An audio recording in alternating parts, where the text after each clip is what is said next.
कृष्णा कृष्णा हरे हरे हरे हरे हरे हरे राम हरे राम राम हरे हरे हरे हरे। बहुत बहुत धन्यवाद। जाली वाला गेट लगाओ और खोल दो तो ये हवा आई।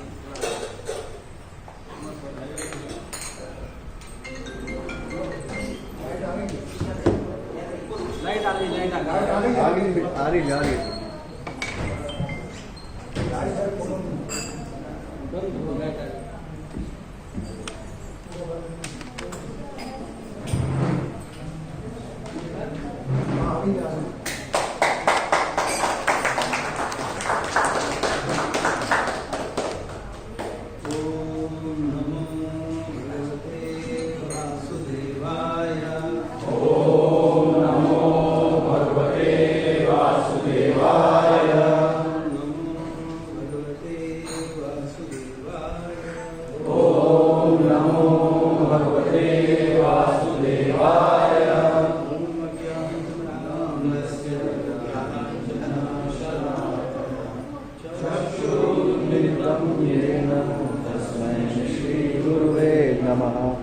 श्रीचैतन्यमनोभीष्टं स्थापितं येन भूतले स्वयं रूप कदा मह्यं ददाति स्वपदान्तिकं। वन्देऽहं श्रीगुरु श्रीयुतपदकमलं श्रीगुरुं वैष्णवांश्च श्रीरूपं सार्वजातं सहगणरघुनाथान्वितं तं सजीवं साद्वैतं सावधूतं परिजनसहितं कृष्णचैतन्यदेवं श्रीराधा कृष्णपादान् सहगणललिता श्रीविशाखान्वितांश्च। हे कृष्ण करुणा सिन्धु दीनबन्धु जगत्पते गोपेश गोपिकान्तो राधाकान्त नमोस्तुते। तप्तकाञ्चन गौराङ्गी राधे वृन्दावनेश्वरी वृषभानुसुते देवी प्रणमामि हरिप्रिये। वाञ्छाकल्पतरुभ्यश्च कृपा सिन्धुभ्येव च पतितानां पावनेभ्यो वैष्णवेभ्यो नमो नमः। जय श्री कृष्ण चैतन्य प्रभु नित्यानंद श्री अद्वैत गदाधर श्रीवासादि गौर भक्तवृंद। हरे कृष्णा कृष्णा कृष्णा हरे हरे हरे राम राम राम हरे हरे। नमो विष्णुपादाय कृष्णप्रेष्ठाय भूतले श्रीमते भक्तिवेदांत स्वामिनिधि नामिने। नमस्ते सरस्वती गौरवाणी प्रचारिणे निर्विशेष शून्यवादी पाश्चात्य देशतारिणे।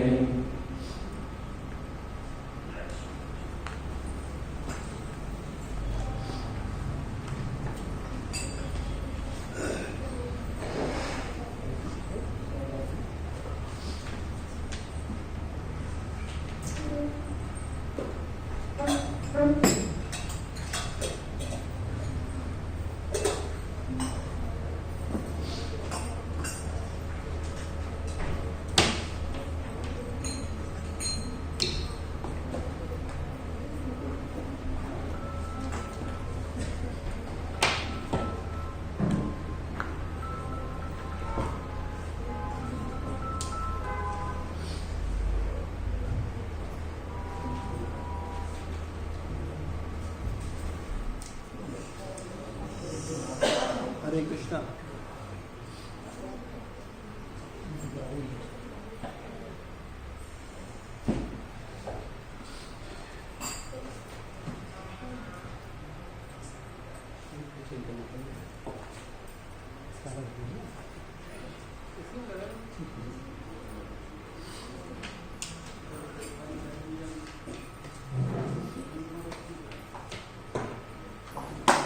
तपस्या है ना? मुझे अनुकूल का तपस्या हुई है। अच्छा, हाँ,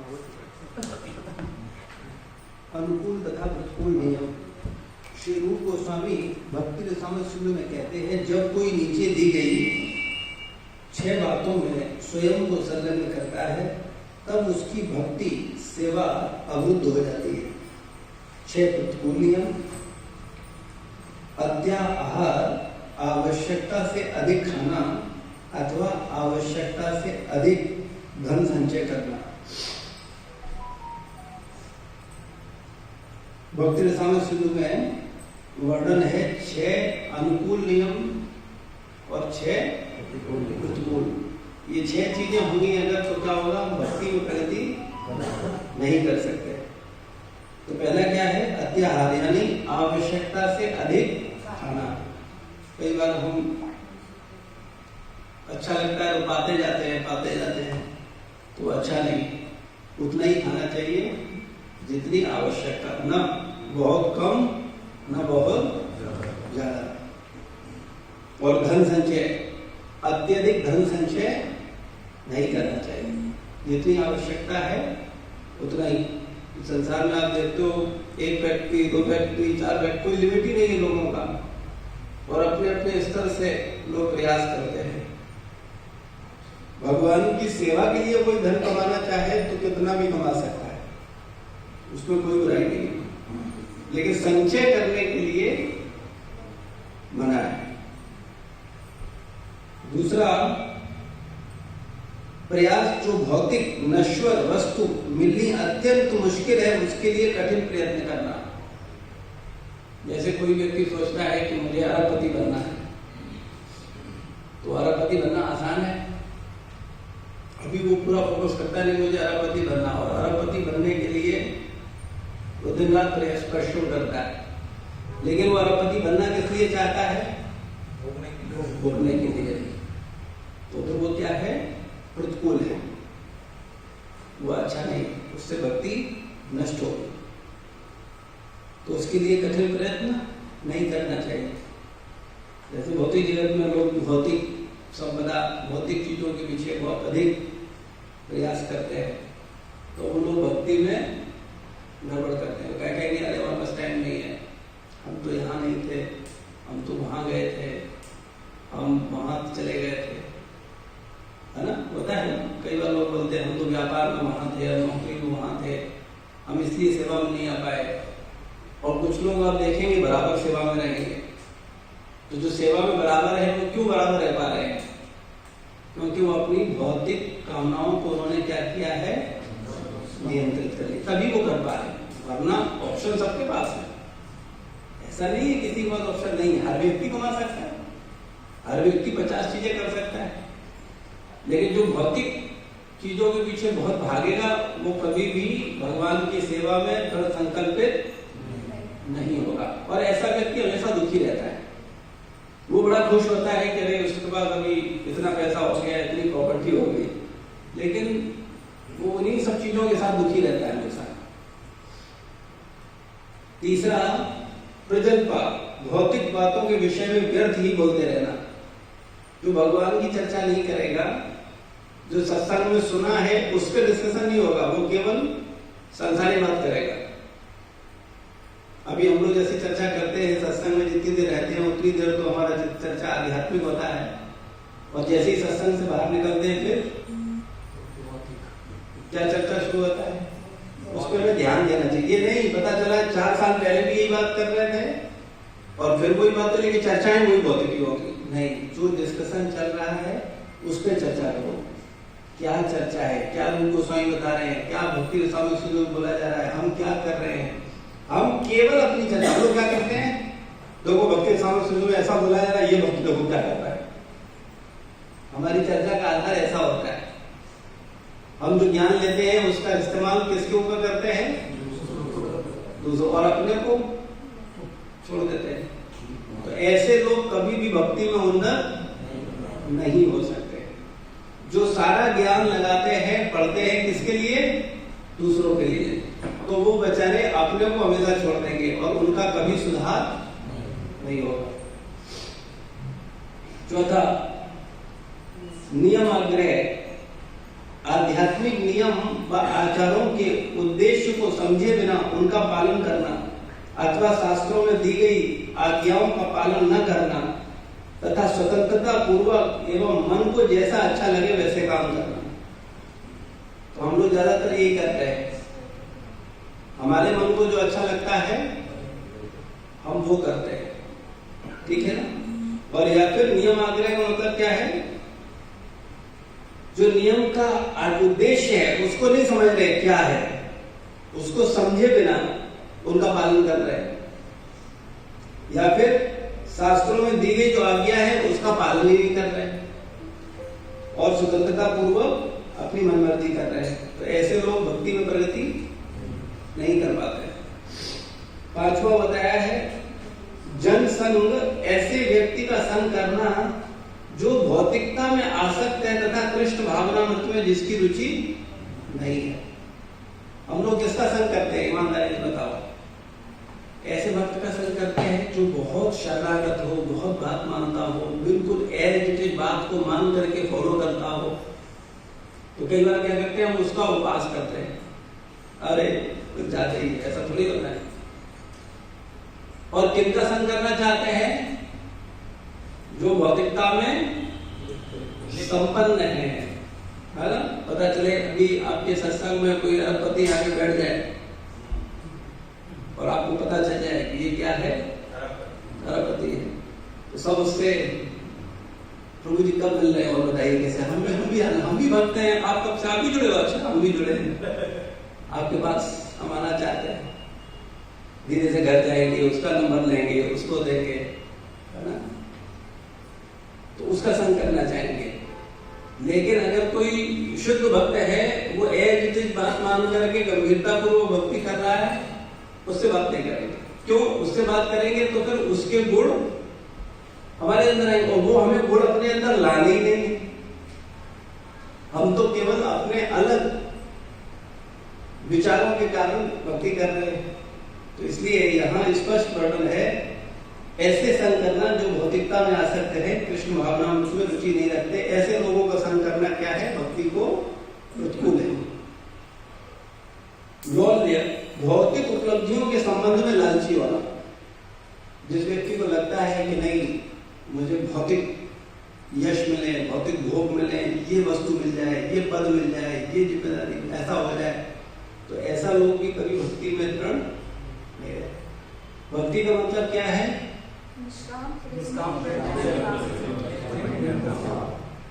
तो ऐसी सेवा में ये 6 लोग रह सकते हैं, होगा नहीं। भक्ति का मतलब खाली मंदिर आना और मंदिर से बाहर जाना नहीं है। भक्ति का मतलब केवल 4 दिन और 16 माला नहीं है। भक्ति का मतलब है निष्काम प्रेममयी निरंतर, तब समझो भक्ति है। हम लोग वास्तविकता में असली भक्ति करते हैं संसार की, परिवार की, और नकली भक्ति करते हैं भगवान की। परिवार की हम लोग कैसे सेवा करते हैं, होता है निष्काम नहीं करते, निष्काम तो नहीं करते हैं। नहीं भाई, निष्काम होता ही है, मेरा पति है इसलिए सेवा कर रहे हैं, मेरी पत्नी है, मेरा बच्चा है, कोई कामना रहता ही है ना भाई, ठीक है, लेकिन ये तो होता ही ना मेरा है, तो हम उसके लिए करते हैं ना कि नहीं करते हैं, लेकिन भगवान के लिए नहीं करते। तो इसीलिए हम लोग ये कपट करते आ रहे हैं। कब से कपट कर रहे हैं, और वो अभ्यास सत्संग में आने के बाद भी जारी है, छूट नहीं रहा है। लगे हैं उसी चेतना में, आएंगे खूब बातें करेंगे भगवान की, और जब बात सेवा आएगी तो भाग लेंगे, अरे नहीं मुझे अरे मेरा ऑफिस का काम खराब हो रहा है, ऐसा थोड़ी, इतना ज्यादा थोड़ी होता है। अरे ठीक है भाई, तुम करो, तुम कर सकते हो, हमारे लिए हमें तो अपना परिवार देखना है, नौकरी देखनी है, पैसे कमाने हैं, आप करो, आप अच्छा है, आप अच्छा है, बहुत अच्छे हो, आप करो, ठीक है ना। ऐसी बात किनसे करते हैं, जो लोग गंभीर हैं, और जो बेचारे नए आए हैं उनके पास जाकर के वो दिखाने की कोशिश करते, देखो मैं बहुत श्रेष्ठ हूँ, पता है तुमको, मैं 5 साल से उनको ये दिखाने की कोशिश करेंगे। और जो थोड़े पुराने जो जानते हैं उनके समक्ष क्या करेंगे, आप बहुत अच्छे हो, आप करो, आप बहुत अच्छे से, भाई मैं नहीं कर सकता। और कई बार तो उन्हें भी समझाने की कोशिश, क्या लगे हो कुछ मिलने वाला है, बीवी बच्चे तुम्हारे परिवार है, अपना अपना परिवार, तुमको किन चक्करों में पड़े, थोड़ा ज्ञान धीरे से उनको भी चलेंगे। तो ये सब ऐसे लोग जो है ये कभी भी न खुद प्रगति करते हैं और न ऐसे लोगों के संग से किसी और का प्रगति होता है। तो ऐसे दुष्टों से हमेशा सावधान रहना चाहिए। और ऐसा दुष्ट कौन हो सकता है? हाँ, बहुत अच्छा है, अभी आप सत्संग समझने लगे।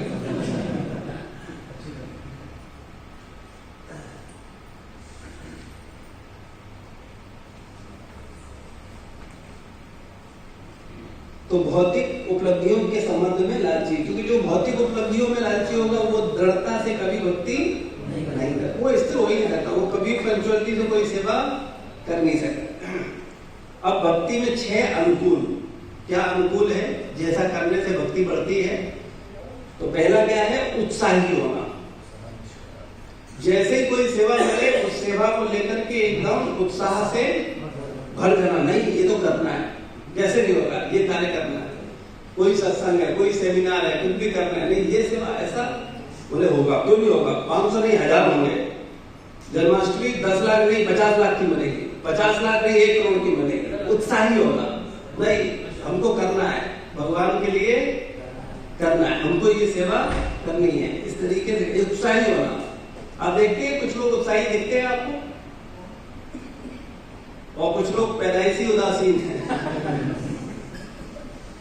उनके पास जैसे ही बैठोगे जाके वो रोना शुरू कर देगा, प्रभु कुछ नहीं होता, जाते हैं, पहले तो 5000 ही निकालना मुश्किल था, 11000 में कौन देगा बताओ।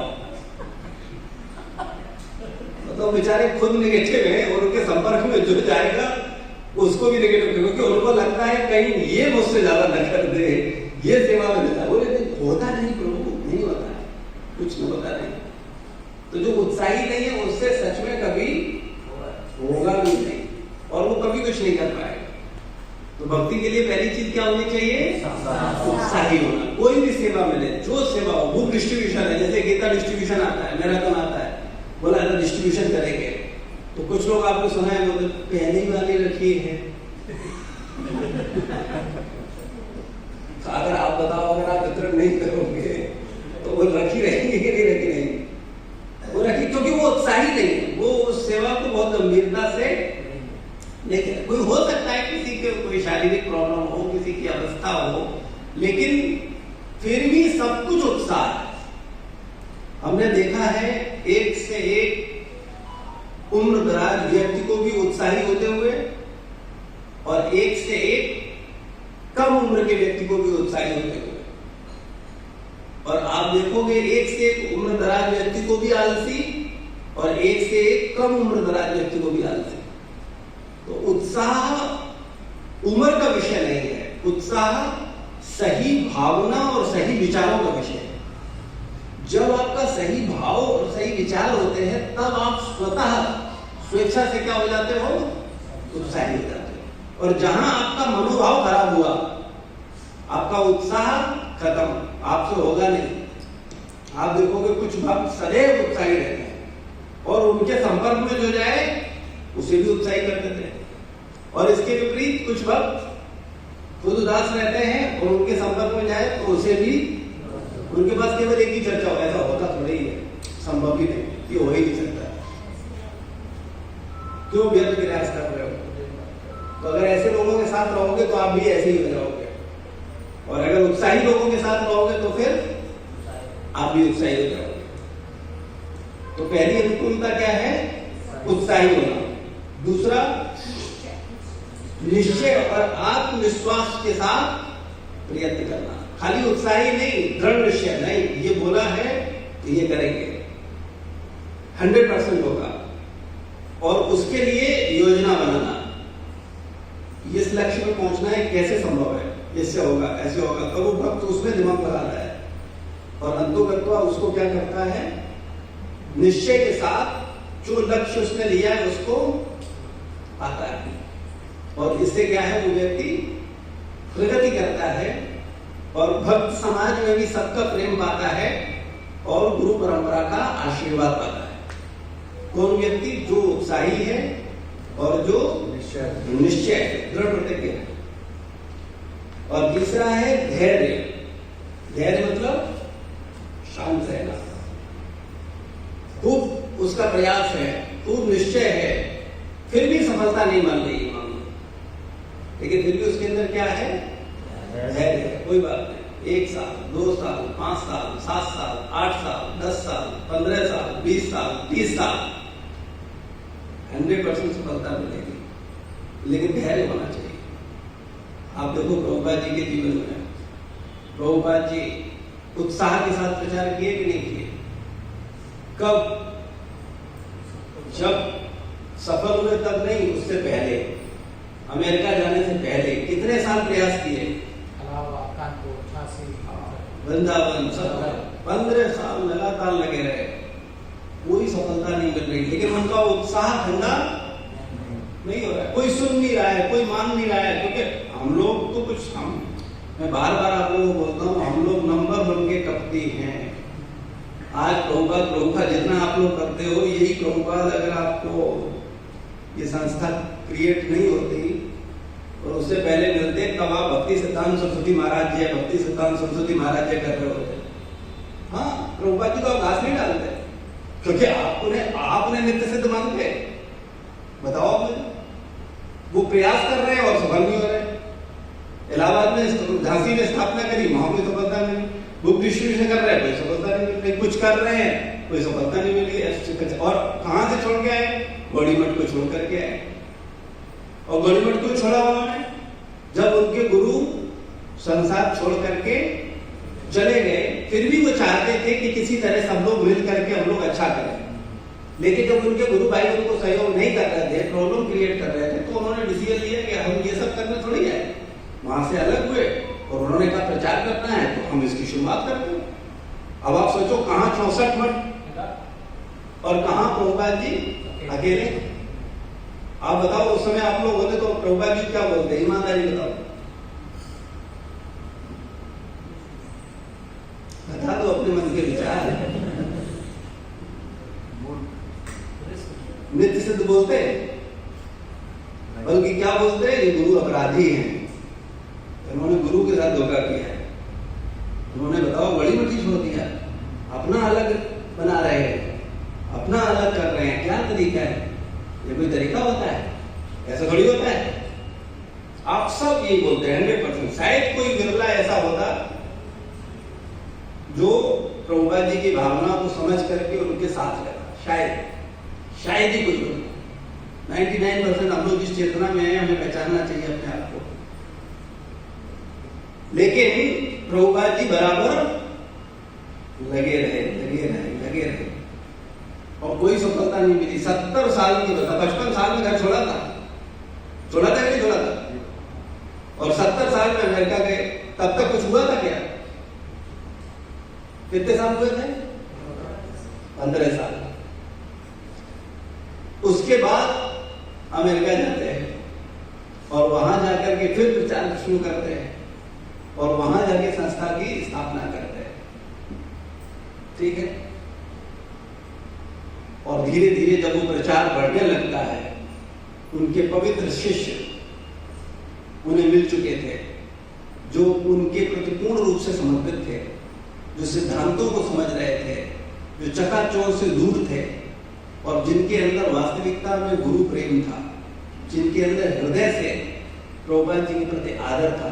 क्योंकि तब प्रभुपाद जी नहीं थे, उनके कोई मंदिर नहीं थे, उनकी कोई व्यवस्था नहीं थी। वो अकेले एक बूढ़े व्यक्ति जाकर के बात कर रहे थे और उस समय जो लोग आए वो सच्चे लोग थे और उन्हीं लोगों की कृपा से, उन्हीं लोगों के प्रेम के कारण पूरा स्कूल का विस्तार हुआ।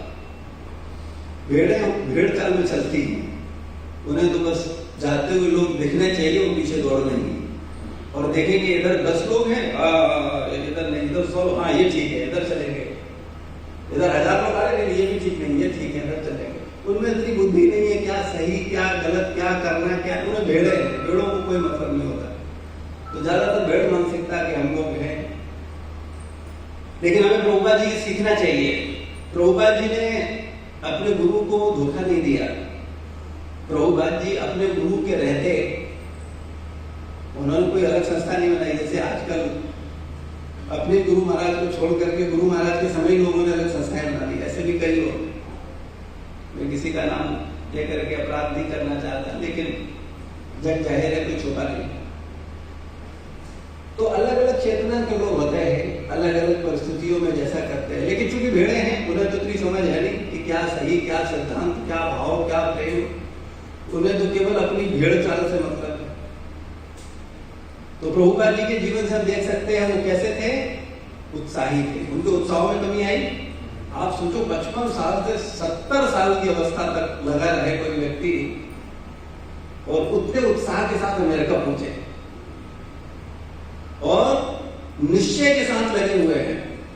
सफलता नहीं मिल रही है फिर भी धैर्य रखे हुए हैं। तो फिर क्या हुआ, बाद में सफलता मिलनी शुरू हुई और 10 साल के अंदर 108 मंदिर हो गए। जैसे ही 108 मंदिर हुए, सोई प्रभुपाद नित्य सिद्ध हो गए, है ना।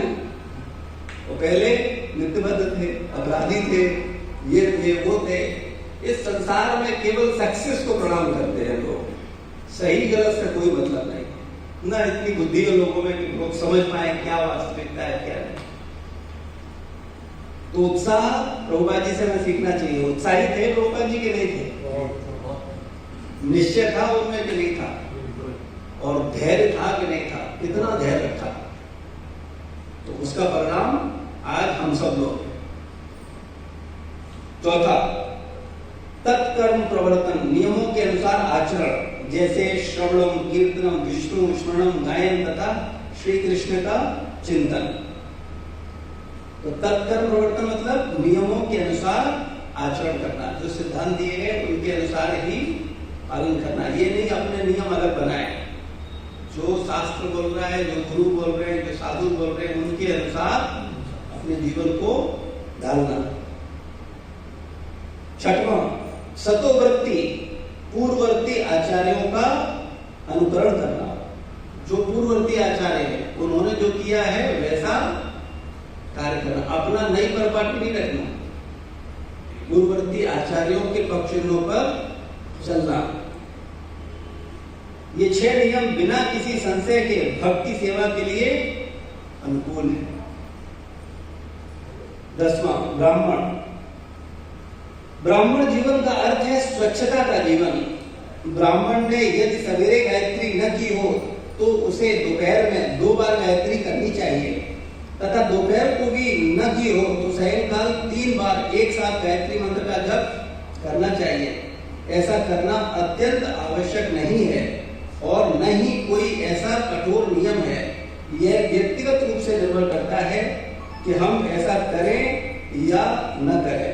जिन्होंने ब्राह्मण दीक्षा ली है उन्हें बिना भूले तीनों समय गायत्री करनी चाहिए। विग्रह सेवा के नियमों का पालन तथा अभ्यास करते रहना चाहिए। जो अच्छा विग्रह है उनका सेवा का अभ्यास और पालन करते रहना चाहिए। तो जिनका ब्राह्मण दीक्षा हो गया उनको 3 टाइम गायत्री करनी चाहिए। समय का महत्व कृपया याद रखें, मनुष्य जीवन का प्रत्येक क्षण अनमोल है, अतः एक भी क्षण व्यर्थ न जाने दें। महसूस करते हैं, मनुष्य जीवन का प्रत्येक क्षण महत्वपूर्ण है या मनुष्य जीवन का कमाया हुआ प्रत्येक धन महत्वपूर्ण है? पक्का? लेकिन सिद्धांत तो यह है, चमड़ी जाए पर नहीं जाए, समय चला जाए कोई दिक्कत नहीं है, लेकिन धन नहीं जाना चाहिए। क्योंकि हम लोग धन को समय से अधिक महत्व देते हैं, और अगर जितनी जल्दी हम अपनी कमी को स्वीकार कर लेंगे उतना सुधार हो जाएगा। तो हम समय को महत्व देने लगेंगे, अपना समय बर्बाद नहीं करना चाहिए। निरंतर कृष्ण सेवा में लगे रहे, निरंतर कृष्ण योजना में, में, कृष्ण प्लानिंग में, कृष्ण प्रचार में, कृष्ण नाम जप में, कृष्ण स्वाध्याय में, कृष्ण सेवा में अपने को निरंतर लगाए रखें, एक क्षण भी बेकार न जाए। हमें प्रत्येक क्षण ये देखने का प्रयास करना चाहिए कि क्या हमने स्वयं को जितना अधिक से अधिक संभव हो सका भगवान की भक्तिमय सेवा में संलग्न किया अथवा नहीं। पर आप देखते हो कितने लोग ये देखते हैं, शाम को विचार करते हैं आज मैंने पूरा जीवन क्या किया, आज मैंने पूरा दिन क्या किया, कितनी देर मैंने कृष्ण सेवा करी, कितनी देर कृष्ण चिंतन किया, कितनी देर नाम जप किया, कितनी देर प्रचार किया और कितनी देर प्रजनपा किया, संसारी बातें करी, संसार के उसमें रहे। इससे आपका आने वाला जीवन डिसाइड होगा। आप जितना अधिक भगवत सेवा में लगे रहोगे उतना ही भगवान का चिंतन स्वाभाविक रूप से प्रत्यक्ष अप्रत्यक्ष होता रहेगा। लेकिन अगर आप भगवान की सेवा को गंभीरता से नहीं लोगे तो फिर ये संभव नहीं है। हमें जो समय रूपी महान वरदान मिला है उसे व्यर्थ नहीं गंवाना चाहिए। मैं आपको इसके लिए हमेशा समझाने का प्रयास करता हूं कि जैसे आपको कोई धन मिलता है और उस धन को अगर आप सही जगह इन्वेस्ट कर देते हो तो फिर क्या होता है, वो आपको कई गुना बढ़ के मिलता है। और अगर आप उसे गलत जगह इन्वेस्ट कर देते हो तब डूब जाता है या कम हो जाता है, पता है। तो ऐसे ही मनुष्य जीवन में आपको कितने मिले हैं, 100 साल मान लेते हैं, 80 साल।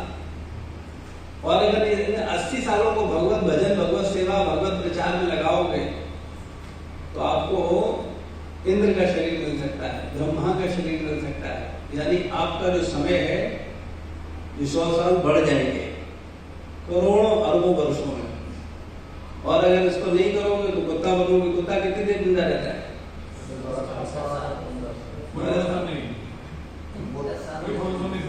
और उसका भी कोई भरोसा नहीं।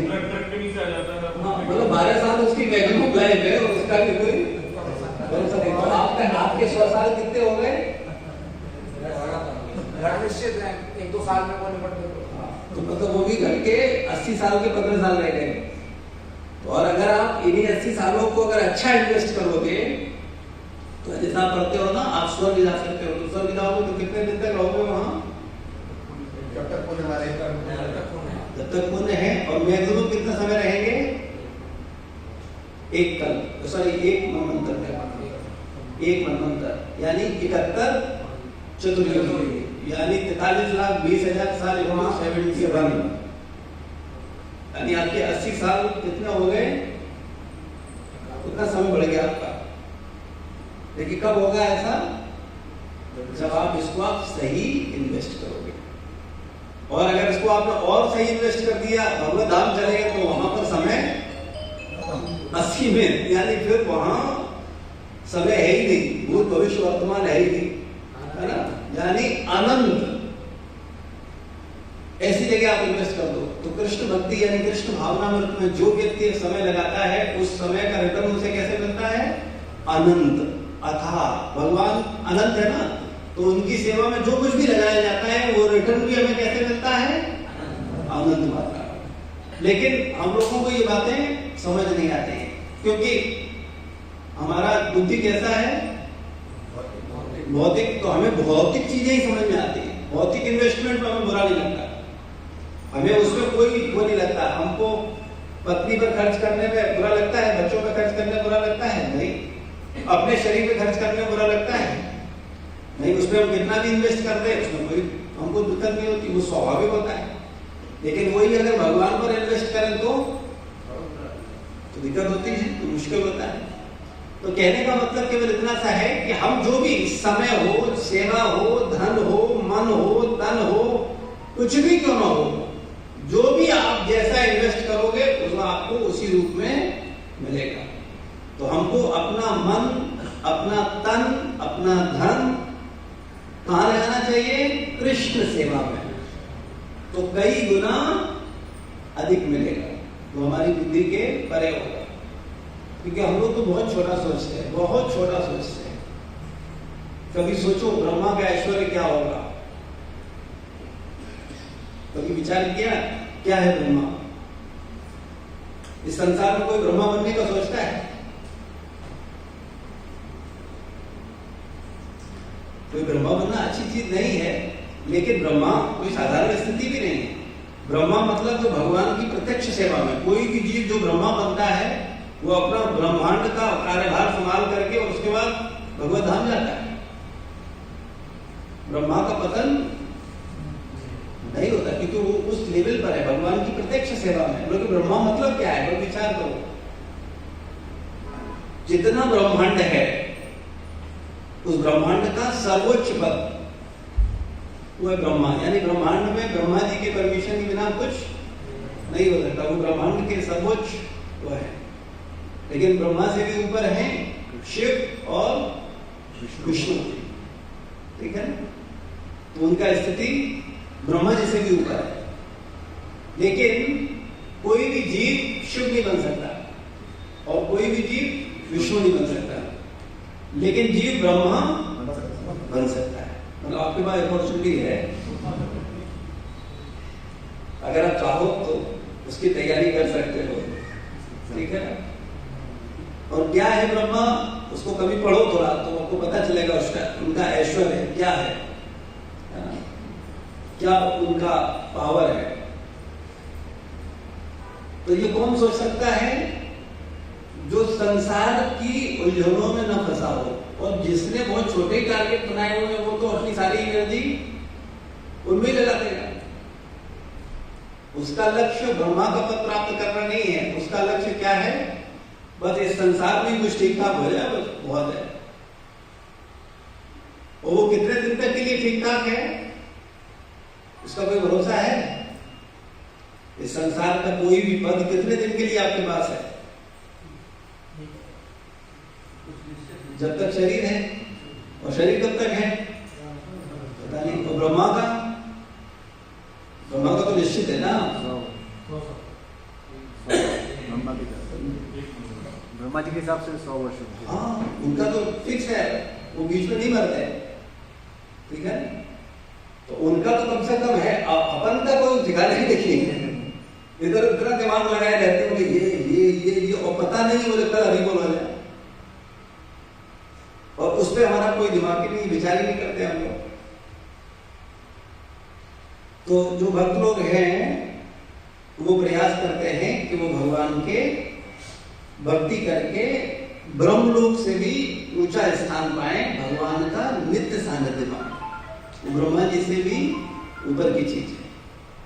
तो भक्त लोग भगवान का प्रेम चाहते हैं और भगवान का सानिध्य और उनकी सेवा चाहते हैं। शास्त्र में वर्णन है, कोई व्यक्ति अगर 100 जन्म आश्रम का पालन करता है, वर्णाश्रम व्यवस्था का, तो वो ब्रह्मा का पद प्राप्त कर सकता है। कितने जन्म? 100 जन्म। अगर वो वर्णाश्रम धर्म का पालन करे तो ब्रह्मा का पद प्राप्त कर सकता है। तो आपको मन में ये प्रश्न आ रहा है, इस जन्म तो हो जाएगा, अगले जन्म कैसे होगा? तो जो आप करते हो भगवान फिर आपको अगले जन्म में उसको करने के लिए स्मृति कराते हैं। आप पूरे जीवन ईमानदारी से किसी कार्य को, पूरे जीवन ईमानदारी, लेकिन ईमानदारी, कपट वाले को कुछ नहीं होता, कपट को फिर कपट ही होता है। सकट की कथा याद है ना? तो कपट वाले को कपटी होता है, लेकिन अगर कोई सच्चा है और वो सच्चा प्रयास कर रहा है हृदय से, तो भगवान उसको क्या करते हैं, अगले जीवन में उसको पुनः स्मृति देते हैं, जिससे वो अपने बचे हुए कार्य को पूरा करता है, आगे बढ़ता है। अभी भी हम वहां पे ये चर्चा कर रहे थे सुमीना माता जी के यहाँ, कि जैसे कोई व्यक्ति पूरे जीवन व्यापार किया है, तो यानी उसके दिमाग में दिन रात पैसा चला, पैसा पैसा पैसा पैसा पैसा।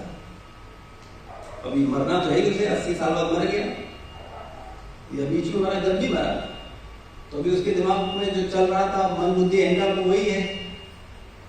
मर के उसने दोबारा जन्म लिया, तो उसे जब ऐसे लोग मिलेंगे जो कर रहे होंगे पैसा पैसा पैसा पैसा पैसा, तो वो एकदम जाकर के उनसे घनिष्ठ मैत्री कर लेगा और उनके साथ मिलकर के क्या करेगा, अच्छा व्यापार करने लगेगा। और अगर किसी ने क्रिमिनल माइंड का है और पूरे जीवन वो क्रिमिनल माइंड में रहा है, तो उसका मन बुद्धि अहंकार क्रिमिनल है, तो अभी वो मरेगा, वो भी मरेगा। तो जब वो पैदा होगा और उसको क्रिमिनल लोग मिलेंगे तो उससे वो बहुत आकर्षित हो जाएगा, उसको लगेगा यही इन्हीं की तलाश थी, कहां थे तुम, अब मुझे तुम्हारा संग मिला है, अब मैं अपना वो छूटे हुए लक्ष्य को आगे बढ़ाऊंगा। ऐसे ही जब कोई भक्तों का संग करता रहता है, निरंतर भक्ति करता है, भक्तों का संग करता है, और निरंतर करते करते वो शरीर छोड़ देता है और मान लो उसको भगवत धाम प्राप्त नहीं हुआ और वो पुनः आता है, और फिर उसे जैसे ही हरे कृष्णा वाले भक्त मिलते हैं कीर्तन करते हुए, तो तुरंत वो आकर्षित हो जाए, कौन है ये लोग, कहाँ है भाई, कहाँ आप लोग क्या करते हो, सत्संग करते हो, कब होता है, और आप देखते हो आकर के बैठ जाता है और फिर उनसे दूर कभी नहीं जाता है। क्यों? क्योंकि उसका संस्कार है, उसके दिमाग में पूर्व जन्म में चल रहा है। तो अभी पहले क्या था वो भूल जाओ, क्योंकि पहली वाली स्थिति तो आपको पता है।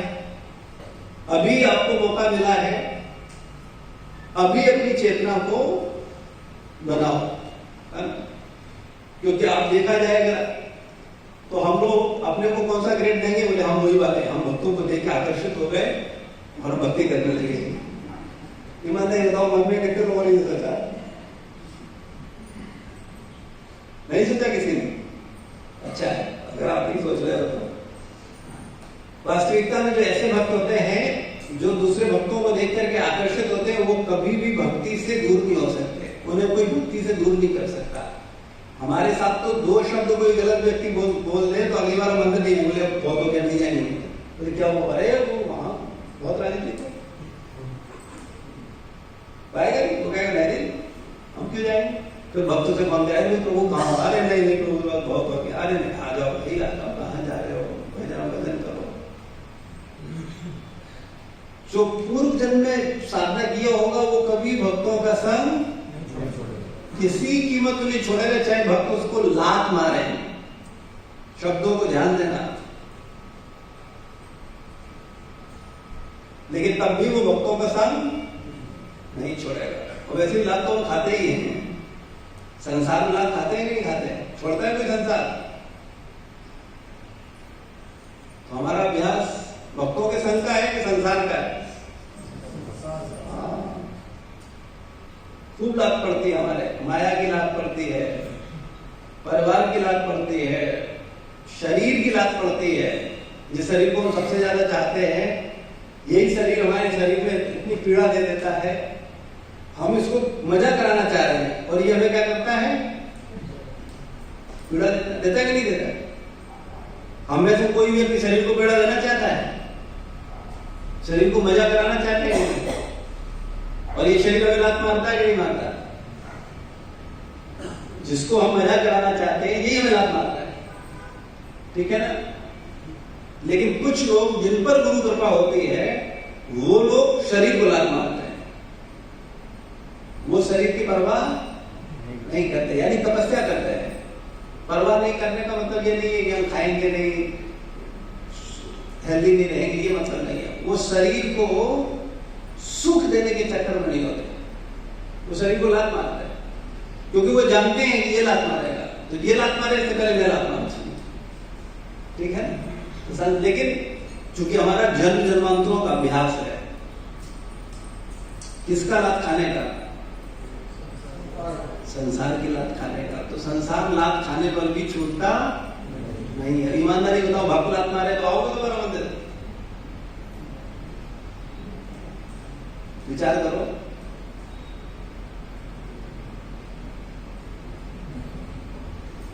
आओगे?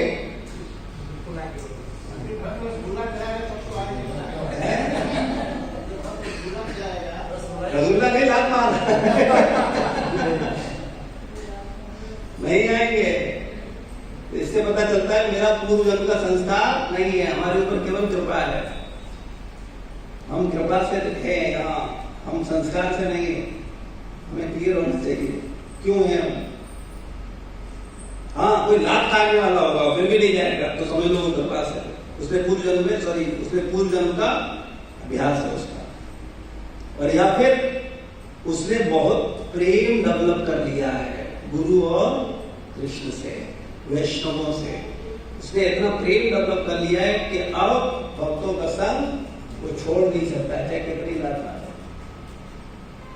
बच्चे लात मारते हैं, कोई बच्चों को छोड़ता है? क्या बोलते हैं? अच्छा है, गलती हो जाती है, वहां कोई समझाने नहीं आता है, खुद ही मन समझा देता है ना। पतरी लात मारती तो क्या, अरे दूध देता है वो थोड़ा लात मारता है ना? बोलती है दूध देने वाली गाय लात मारती है, उसकी लातें सही जाती है, सब पूरा मन समझाता है, अरे कोई बात नहीं, लात मारी तो क्या, छोड़ना तो नहीं है। और कोई वैष्णव लात मार दे तो फिर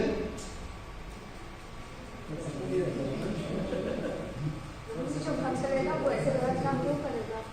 जो भक्त रहेंगे वो गलत काम ऐसे क्यों करेगा? क्या गलत काम? यही लात मारना। अरे लात मारने का मतलब क्या होता है? लाती मारना थोड़ी होता है।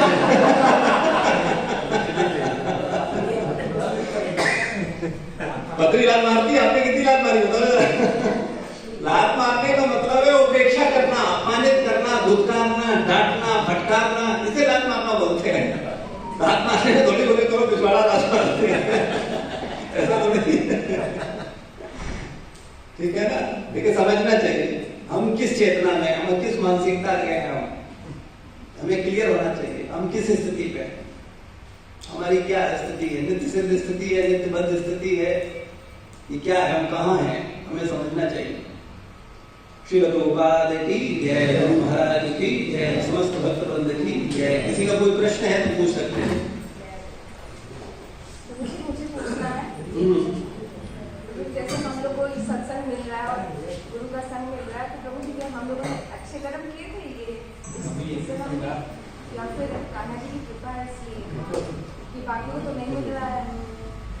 थोड़ी सी बैठी इसके लिए प्रभुपाद जी बोलते हैं, एक बार प्रभुपाद जी और उनके शिष्य जब विचार करने जाते थे, सत्संग जाते थे, तो हमेशा एक बात समझाते थे कि तुम कुछ भी करो, ये हमेशा ध्यान रखना कि तुम किस चेतना में थे, और उस चेतना से आज तुम जिस चेतना में हो वो किसकी वजह से। वास्तव में तुम पहले किस चेतना में थे? प्रभुपाद जी बोलते थे मुझसे मिलने से पहले, यानी गुरु अपने शिष्य को बोल रहा है कि तुम मुझसे मिलने से पहले पहले कैसे चेतना में थे और अब किस चेतना में। तो अगर तुम्हें ये याद रहेगा तो तुम अपराधों से बच जाओगे। हम लोग ये भूल जाते हैं कि हम कैसे थे, क्या थे हम, और आज जो भी हम हैं उसका कारण कौन है। कृतज्ञ और कृतज्ञ दो ही लोग हैं संसार में। इन पे विचार करेंगे तो सब चीजें स्पष्ट होते हैं।